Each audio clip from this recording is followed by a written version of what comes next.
pistolnya ditodong di kepala kami, Pak, dan mengancam pemerintah pada saat itu. Kalau Bapak Presiden terus mengambil saham 51%, berarti Bapak punya anak-anak bangsa ini kami tembak. Kami mungkin kalau bisa diizinkan, saya sampaikan bahwa kami sudah bersurat berapa kali ke Komisi 3 dari 2000. Jadi kejadian yang kami dua duduk dengan Bapak Ibu hari ini itu sudah terjadi dari 2017. Ada kejadian besar yang tersembunyi dari mata pemangku, bukan pemangku, sorry, minta maaf, saya ralat pemegang kebijakan di negara. Ada kasus besar yang terselubung dan tersembunyi dari mata masyarakat, Pak. Ada ratusan orang yang meninggal karena dampak daripada operasi Freeport di Timika.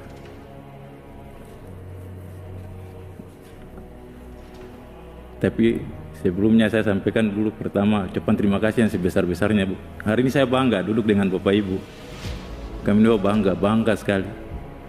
Karena di awal tahun 2025, di masa periode kepemimpinan pemerintahan yang baru. Jadi jujur kami rasa terhormat dan terima kasih banyak hari ini bisa duduk dengan Bapak-bapak, Ibu-ibu Komisi 3. Ini mungkin kali pertama, tapi kalau di DPR RI kami sudah dari 2018, Pak. Ketemu dengan Komisi 9 2 kali. Mungkin saya harus sampaikan bahwa kasus ini terjadi sejak 2017, Pak. Sejak Pak Presiden Jokowi mengambil saham 51%. Kami jadi sandranya negara di perusahaan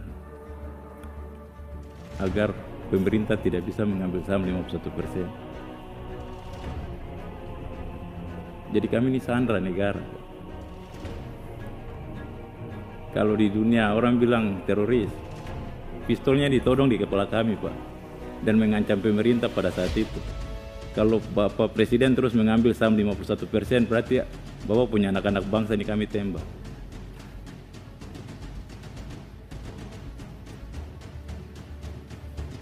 Jadi 51% Indonesia ambil, itu ada korban ribuan jiwa yang terlantar, Pak. Bahkan ada yang meninggal dunia. Anak-anaknya itu hampir ribuan putus sekolah, Pak. Mungkin minta maaf saya tidak paparkan secara kronologis, tapi saya akan cerita secara garis besar kejadian yang sudah terjadi sekitar 8 tahun. Hampir masuk 8 tahun, tinggal berapa bulan 8 tahun, Pak. Tidak pernah temui ujung temunya.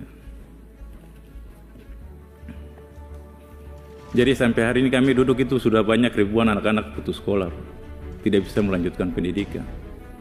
Ada yang meninggal dunia karena tidak bisa berobat. Pimpinan sidang, Pak Ketua, izin kami dari kejadian pelanggaran norma kerja ini itu berujuk kepada pemutusan BPJS. Jadi Freeport meminta ke BPJS untuk memutuskan semua akses pengobatan, biaya kesehatan terhadap pekerja yang melakukan. Jadi ini mogok kerja, Pak. Kami melakukan mogok kerja sejak 2017. Mogok kerja itu karena perlakuan Freeport menggunakan kebijakan yang tidak ada dalam aturan perundang-undangan di negara, yang dia kemudian masuk untuk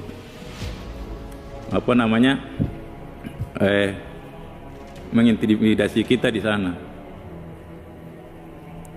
Jadi Pak, sejak terjadi bulan April mogok kerja itu, di bulan Mei 2017 juga Freeport mengajukan surat ke BPJS untuk mengeluarkan semua pekerja yang ada di dalam mogok kerja untuk tidak mendapat layanan BPJS, sehingga dampak daripada itu ada ratusan orang yang meninggal dunia, Pak, karena tidak bisa berobat. Jadi sampai saat ini sudah ada ratusan, bahkan kami sudah tidak tahu berapa lagi jumlahnya, karena semua sudah pulang kembali ke daerah masing-masing untuk melanjutkan hidup, dan ada yang meninggal di daerah-daerah mereka. Jadi ada layanan BPJS, Pak. Yang saya mungkin perlu tanya di sini, Pak, layanan BPJS itu diperuntukkan buat siapa, Pak? Kalau buat rakyat, kenapa Freeport yang notabene penanam modal di perusahaan asing yang menanam modal di Indonesia, khususnya di Papua, bisa semena-mena memutuskan layanan BPJS. Dari pemutusan itu dampaknya itu banyak yang diusir dari rumah sakit, Pak, karena tidak bisa menggunakan layanan BPJS.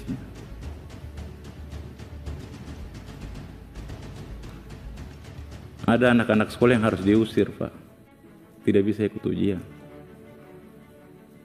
Mereka tidak bisa ujian akhir, Pak, karena orang tuanya tidak punya biaya. Freeport bukan hanya memutuskan jaminan sosial, Pak, hak-hak pekerjanya pun diputus. Bahkan bank saja bisa diperintahkan untuk blokir kami punya rekening. Jadi kami punya ekonomi itu diputus habis-habis oleh Freeport. Pak Jerry Yarangga, Pak. Siap. Saya bantu pandu, Pak, ya. Siap. Biar lebih komunikatif ya. Baik. Jadi Bapak ini kalau saya baca di berkas yang Bapak Mas sampaikan, Bapak ini kan mempersoalkan program For Love gitu ya.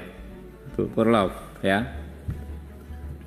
Yang ini kalau saya baca, saya Google nih di terkait adalah sebuah mekanisme antara lain merumahkan pekerja dengan dalih tertentu yang biasanya digunakan pengusaha dengan alasan efisiensi.